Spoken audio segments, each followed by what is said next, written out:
Здравейте, Галина.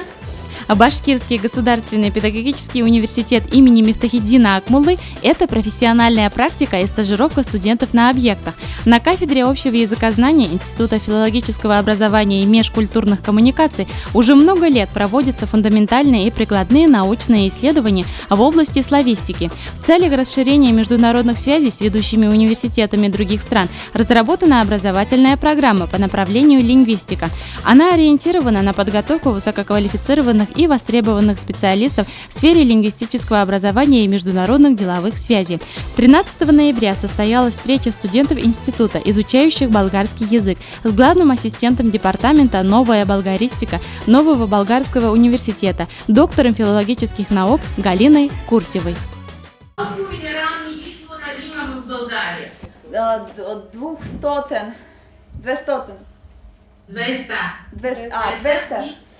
200 минеральные извори.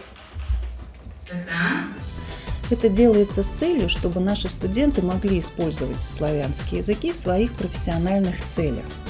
Во-первых, и во-вторых, наша кафедра давно ведет широкую, разностороннюю общественную работу по популяризации славянских культур и языков. Вот мы давно сотрудничаем с болгарским обществом города Уфы и давно сотрудничаем с ведущими болгарскими университетами, с Софийским университетом и с Новым болгарским университетом.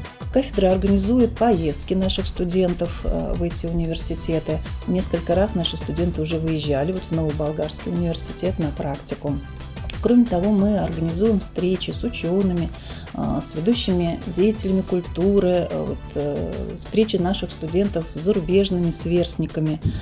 Это все делается с целью лучшего освоения своей профессии. В настоящее время преподаватели кафедры работают над открытием магистерской программы «Профессиональная коммуникация в международном деловом сотрудничестве», которая даст возможность получить одновременно 2 диплома. Сегодня на базе института болгарский язык изучают студенты 4-5 курсов. Выпускник данной магистерской программы может работать и в частных, и в государственных структурах, которые ведут профессиональную международную деятельность. Это может быть делопроизводитель, помощник руководителя по международному сотрудничеству. Это может быть менеджер международных образовательных программ. Ну и кроме того, поскольку мы педагогический университет, естественно, выпускники данной программы могут работать в образовательных учреждениях всех уровней. Преподавать русский, болгарский языки, преподавать какие-то специальные дисциплины в области профессиональной коммуникации и международного сотрудничества.